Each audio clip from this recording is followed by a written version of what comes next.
రాజరికాలు పుట్టుకొచ్చినాయి. స్వతంత్ర కాలంలో రాజులకు వ్యతిరేకంగా బూర్జువా విప్లవం సాగి రాజరికాలు కూలిపోయి బూర్జువా ప్రభుత్వాలు ఏర్పడ్డాయి. కానీ రాజ్యాంగాలు పుట్టుకొచ్చినాయి, చట్టాలు పుట్టుకొచ్చినాయి. కానీ ప్రజా ఉద్యమాలు మాత్రం ఆగిపోలేదు. కొన్ని వెసులుబాట్లు మాత్రం ప్రజలు కలిగినాయి తప్పితే భూముల మీద, ఖనిజ సంపదల మీద ఈ పెట్టుబడిదారులకు ఇప్పటికీ హక్కు, అధికారం ఉండడం మూలంగా ప్రజలు ప్రపంచవ్యాప్తంగా సామ్రాజ్యవాదులకు, దళారి పెట్టుబడిదారులకు వాళ్ళ ప్రయోజనాలు కాపాడుతున్న ప్రభుత్వాలకు వ్యతిరేకంగా యుద్ధాలు సాగిస్తూనే వస్తున్నారు. అలాంటి యుద్ధాలలో ఎంతో మంది ప్రజలు చనిపోతున్నారు. విప్లవోద్యమంలో రక్తపాతం జరిగి విప్లవకర నాయకత్వం కూడా చనిపోతున్నది. కానీ వర్గ పోరాటాలు మాత్రం ఆగడం లేదు. కాంగ్రెస్ ఈ పరిస్థితులలో భారతదేశంలో నూతన ప్రజాస్వామిక విప్లవం దీర్ఘకాలిక పాటు ఎందుకు సాగుతుంది? దీర్ఘకాలిక ప్రజాయుద్ధ పందాల గురించి ముందు మాత్రం చెప్పుకున్నాక అది సాయుధంగానే కొనసాగించవలసిన అవసరం ఏంటో చెప్పుకుందాం. భారతదేశంలో కార్మిక వర్గ కమ్యూనిస్టు పార్టీ అంటే కార్మిక వర్గ పార్టీ నాయకత్వం లోపల కార్మిక వర్గం, రైతాంగం, పెట్టి బూర్జువాలు, ధనిక బూర్జువాలు, జాతీయ బూర్జువాలు కలిసికట్టుగా ఉద్యమం సాగించాలి. ఎవరికి వ్యతిరేకంగా? సామ్రాజ్యవాదులు, దళారి పెట్టుబడిదారులు, భూస్వాములను వ్యతిరేకంగా అనుకున్నాం. మరి ఈ 4 వర్గాలలో ఎలా ఉంది? భారతదేశం ఒక రైతాంగ దేశం, అర్ధవలస అర్ధ భూస్వామ్య దేశం. విప్లవం చేయాల్సిన ఈ 4 వర్గాలు ఈ భారతదేశంలో అనేక జాతులుగా, అనేక మతాలుగా, అనేక కులాలుగా, అనేక ఉపకులాలుగా, అనేక సంస్కృతులతోటి, అనేక భాషలతోటి, అనేక వెనుకబాటుతనాలతోటి, అనేక అసమానతలతోటి కొనసాగుతున్న ఈ 4 వర్గాల ప్రజల్ని చైతన్యవంతం చేయడానికి, ఐక్యం చేయడానికి దీర్ఘకాలం పడుతుంది. అది చైనాలో మాదిరిగా దీర్ఘకాలం పడుతుంది అనుకున్నా చైనా కంటే మరింత దీర్ఘకాలికం పడుతుంది. ఎందుకంటే చైనాలో కంటే అదనంగా ఇక్కడ అనేక కులాలు, మతాలు, భాషలు, కులాల మధ్య ఇంకా ఉపకులాలు, కార్మిక వర్గం రష్యాలో లాంటి కాకుండా ఇంకా భారతదేశంలో కార్మిక వర్గంలో కూడా ప్యూర్ కాబట్టి కార్మిక వర్గం లేదు. కార్మిక వర్గంలో కూడా మన రైతు మనస్తత్వం ఉంటుంది. ఒకవైపు సమస్యలకు పరిష్కారం దేవుడు దయ్యం అనుకుంటూనే మరొక వైపు ట్రేడ్ యూనియన్లలో ఉంటూ ఉద్యమిస్తుంటారు. కాబట్టి ఇలాంటి భారతదేశంలో ఈ 4 వర్గాలను ఐకమత్యం చేయాలనుకుంటే దీర్ఘకాలం పడుతుంది. ఈ దీర్ఘకాలిక ప్రజాయుద్ధం కొనసాగుతున్న క్రమంలో పాలకులు దీన్ని అణచివేయడానికి సిద్ధపడతారు. భూస్వాములతో పాటు భూస్వాముల ప్రయోజనాలను పరిరక్షిస్తున్న ఈ పాలకులు కూడా పోలీసులను ప్రయోగించి విప్లవోద్యమాన్ని దెబ్బతీస్తూ ఉంటారు. కాబట్టి మనం ఒకవైపు ప్రజా సంఘాలను పెట్టి ప్రజా ఉద్యమాలు సాగిస్తూనే మరొక వైపు మన రక్షణ కోసం ఆయుధాలు పట్టాల్సిన అవసరం ఉంటుందని అప్పుడు ఆర్గనైజర్గా ఉన్నప్పుడే చిన్న చిన్న తుపాకులతోటి ఆర్గనైజేషన్ ప్రారంభించడం జరిగింది. ప్రారంభంలో చిన్న చిన్న చాకులు కూడా పట్టుకున్నాం, బాంబులు కూడా పట్టుకున్నాం. క్రమంగా దాడులు పెరుగుతున్న క్రమంలో ఒక్కరికి బదులు ఇద్దరికి బదులు ముగ్గురు బదులు 5 ఆ తర్వాత దళంగా మారి ప్రజా సంఘాలను గైడ్ చేస్తూ ప్రజా ఉద్యమాలను కొనసాగిస్తున్న క్రమంలో ఒక నిర్బంధం మరింత తీవ్రతరమై ఆత్మరక్షణ కోసం అంటే సొంత రక్షణ కోసం ఆయుధాలను కూడా మెరుగుపరుచుకోవాల్సిన పరిస్థితి ఏర్పడ్డది. దళాల సంఖ్యను కూడా పెంచుకోవాల్సిన పరిస్థితి ఏర్పడ్డది. అట్లా గెరిల్లా దళాలు, ప్లాటూన్లు, కంపెనీలు, చివరికి దండకారణ్యంలో బెటాలియన్ల వరకు కూడా ఆర్గనైజేషన్ మిలిటరీ సంఖ్య పెరిగిపోయింది. ఎంత మిలిటరీ సంఖ్య పెరిగిపోయినా ప్రజల యొక్క పాత్ర లేకుండా, ప్రజల యొక్క క్రియాశీల పాత్ర లేకపోతే మన యుద్ధం ముందుకు పోదు. ప్రజలలో మనం పనిచేయాలి, ప్రజా సంఘాలలో పనిచేయాలి. వీలైన మేరకు పార్టీ రహస్యంగా ఉంటూ ప్రజా సంఘాలను బహిరంగంగా నడిపించాలి.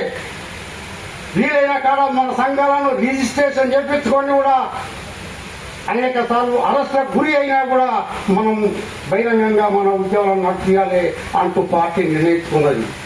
సింగరేణులు చారిత్రాత్మకమైన వందలాది వేలాది సమ్మెలు జరిగినప్పుడు కూడా పార్టీ ఏం భావించుకున్నది, సాయుధ పోరాటాలు చేసిన అనుభవం, దళాలు నడిపిన అనుభవం ఉన్నది తప్పితే ట్రేడ్ యూనియన్లు నడిపిన అనుభవం మనకు లేదు. అయినా కూడా ఆచరణ గురించి మనం నేర్చుకుందాం. బహిరంగంగా ఆఫీసులు పెట్టేది కూడా యూనియన్లు నడుపుదాం. ఆ క్రమంలో కార్మిక వర్గాన్ని సంఘటితం చేద్దాం. అట్లా ఆచరణకు పోయిన క్రమంలో పట్ల నిరాయుధంగా ఉన్న చీకాసా నాయకత్వం మీద తీవ్రమైన అణచివేత, జైలు బేలు కొనసాగుతూ తప్పని పరిస్థితులలో చీకాసా నాయకులందరూ ఆర్గనైజర్లుగా రహస్య ఉద్యమంలో పాల్గొంటూ రహస్యంగా ఉంటూ సింగరేణిలో కార్మిక వర్గ పోరాటాలను నడిపించారు. కేవలం ఆర్గనైజర్లు మాత్రమే రహస్యంగా ఉన్నారు. ఆ రకంగా పార్టీ రహస్యంగా ఉంటూ ఉద్యమాలు బహిరంగంగా కొనసాగినాయి. అట్లా కాంగ్రెస్ టైం లేదు, ఏదాలు అనేది విషయం చెప్పడానికి ప్రయత్నం చేస్తాను. ప్రజాయుద్ధ పొంద ప్రజలందరూ పాల్గొనవచ్చింది. దీర్ఘకాలం ఎందుకు పడుతుంది అనుకుంటే రకరకాల కులాలు, మతాలు, వర్గాలు, భాషలు, వెనుకబాటుతనాలు, అనైక్యత ఉండడం, వీళ్ళందరినీ ఐక్యత చైతన్యం తీసుకురావాలంటే లేటు పడుతుంటా ఉంటది. అట్లే మన ప్రజాయుద్ధాన్ని పాలక వర్గాలు హింస ద్వారా అణచివేస్తుంటా ఉంటది. కాబట్టి మనం రక్షణ కోసం మన యుద్ధాన్ని బలోపేతం చేసుకోవడానికి మనం కూడా ఆయుధాలు పట్టాల్సిన పరిస్థితి ఉంటుంది అని పార్టీ నిర్ణయించుకొని ప్రజలకు ఆయుధాలను ఇచ్చింది. అట్లా ఆ రకంగా రక్తాన్ని ఆరవోసుకుంటూ వందల వేలాది మంది అమరులవుతూ కూడా ప్రజా ఉద్యమాలను నడపడానికి, ఆ ఉద్యమాల నుంచి పూర్తికాలం కార్యకర్తలుగా రిక్రూట్ చేసుకొని మరో ప్రాంతం పంపించడానికి, అట్లా ఉద్యమాన్ని సరిపోజేయడానికి పార్టీ ప్రయత్నించి వచ్చింది. అంతే తప్ప జార్ఖండ్ లో ఛత్తీస్గఢ్ అడవుల్లోకి పోయి రహస్యంగా ఉంటూ పాటలు, కవితలు, కథలు రాసుకుంటూ అక్కడ ఉండాలని పార్టీ అనుకోలేదు. కానీ బహిరంగంగా ఉన్నవాళ్ళు మావోయిస్టులకు ప్రజా పొందలేదు, ప్రజలకు దూరమైనలు, వీళ్ళు టెర్రరిస్టులు, వీళ్ళు ఎంత ప్రజలు లేరు అని మొదటి నుంచి మాట్లాడుతూ వస్తున్న వాళ్ళు బహిరంగంగా వాళ్ళు ఏం చేస్తున్నారో ప్రజలందరికీ అర్థమవుతున్న విషయమే. చట్టబద్ధంగా, ప్రజాస్వామ్యబద్ధంగా, శాంతియుతంగా పార్లమెంటు పండాలో ఎక్కడ ఏమైనా చేసిల్లా? ప్రజలలో చైతన్యం తీసుకొచ్చిన సింగరేణులు అయితే వీళ్ళ డెలిగేట్ అందరూ పండుగలు వస్తే కలెక్ట్ పూజలు పెట్టుకొని మైసమ్మ దగ్గరికి, పోషమ్మ దగ్గరికి పోయి గొర్రెలు కోసుకొని పూజలు చెప్తారు, చల్లగా బతుండాలని. ఎర్ర జెండలు పెట్టుకున్నారు, సమ్మేళనకు వస్తారు, ఇంటికి పోయినాక పూజలలో పోతారు. ప్రజల్ని విమర్శించడం లేదు. ఈ పార్టీలు ప్రజలను చైతన్యవంతం చేయకుండా వాళ్ళ పోరాటాల్లో అనుభవం వచ్చేలాగా వాళ్ళకు తరఫీదుని ఇవ్వకుండా వీళ్ళకే లేదు, ఇంకా వాళ్ళకే ఇస్తారు. వీళ్ళకి కావాల్సింది ఆఫీసులలో కడుపులో చల్ల కదలకుండా ఉంటూ ప్రజా యుద్ధం అవసరం లేదు, సాయుధ పోరాటం అవసరం లేదు, పార్లమెంటు పందా ద్వారానే సోషలిజం తీసుకొస్తాం అంటూ చెప్పే వాళ్ళందరూ పార్లమెంటు పందాలో సోషలిజం తీసుకొచ్చేది కాదు కదా. కొండపల్లి సీతారామయ్య చెప్పేవాడు అప్పుడు, వాళ్ళు సిపిఐలు ఉన్నప్పుడు ఎప్పుడు ఇంటికి పోయి మీటింగ్లు చేసుకునేటోళ్ళట, ఆ ఇంట్లో అడిగేటోళ్ళట. ఏళ్ల తరబడి మీకు అన్నం పెడుతున్నా, మీరు మీటింగ్ చేసుకుంటాను, సోషలిజం అని మాట్లాడతాను, మీకు వండి పెట్టి మాకు సోసత్తాంది కానీ సోషలిజం అని తెస్తలేదు అని.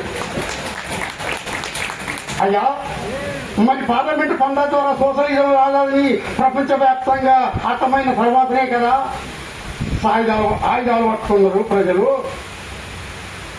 కాబట్టి కాంగ్రెస్ ఈ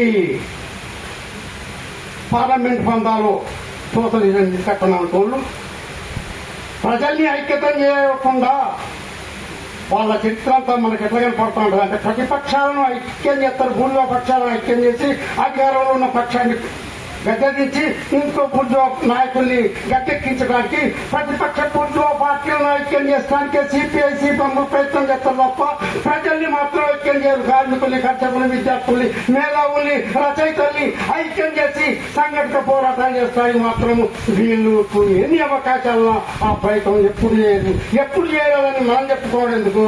వాళ్ళ చరిత్ర అలాగే ఉన్నది.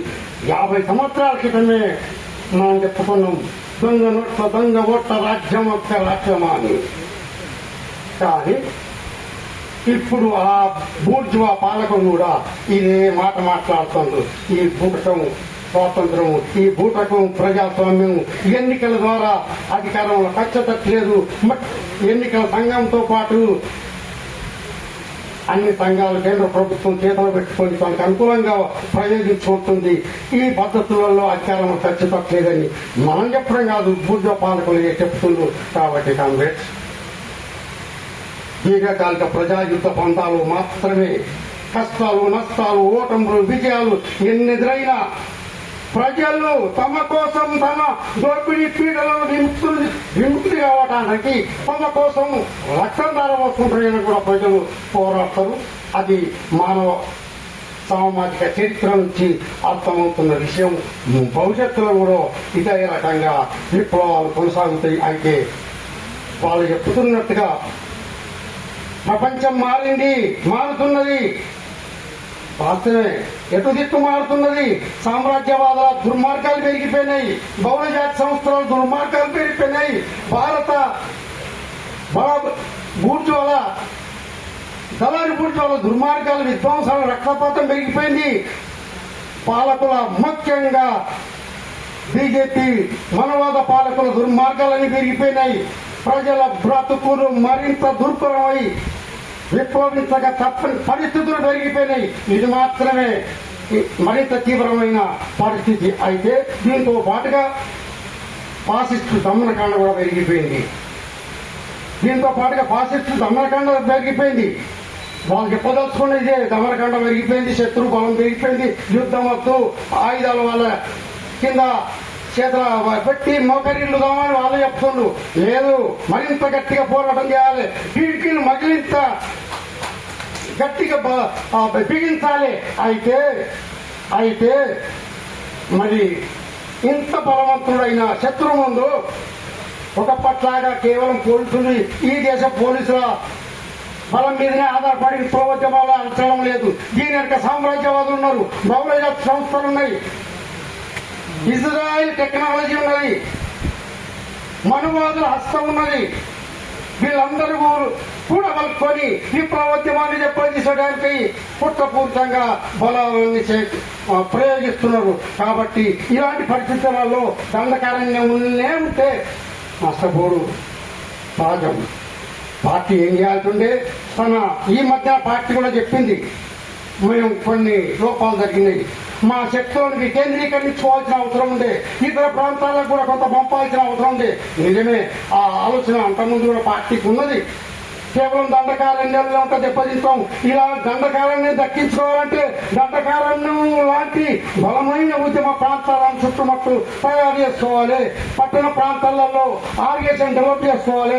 ఇతర రాష్ట్రాల్లో, ఇతర జంగళ్లలో మన బలాన్ని డెవలప్ చేసుకోవాలి.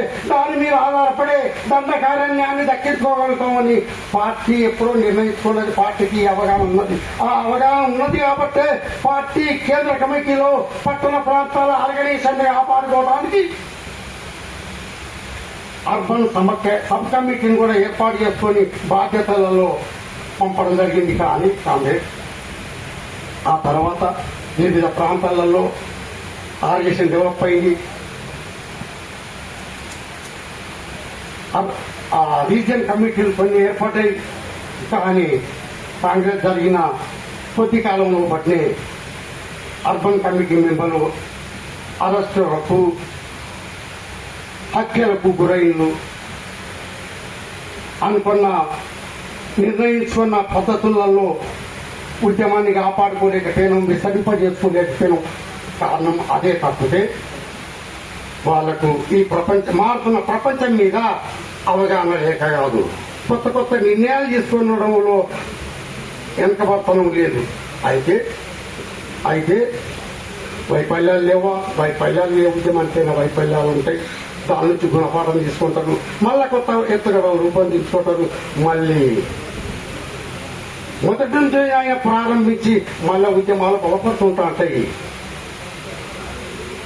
నక్సల్బరి, శ్రీకాకుళం ఉద్యమాలు దెబ్బతినిపోయినాక వ్యక్తులుగా 4-5 మిగిలి కూడా మళ్ళీ ఎంత విస్తరించిందో మాకందరికీ తెలిసిన విషయమే. కాబట్టి అధైర్యపడకుండా, ప్రజల మీద నమ్మకం కోల్పోకుండా విప్లవం మళ్లీ ముందడిగేస్తుంది. మారుతున్న పరిస్థితిని ఉపయోగించుకొని ఉద్యమం బలపడుతుంది అని ఆశిస్తూ విప్లవోద్యమానికి అనుకూలంగా అండగా ఉంటూ కొనసాగించాల్సిన అవసరాన్ని గుర్తిస్తూ అమరవీరుల ఆశయాలను కొనసాగిస్తారని ఆశిస్తూ లాల్ సలాం.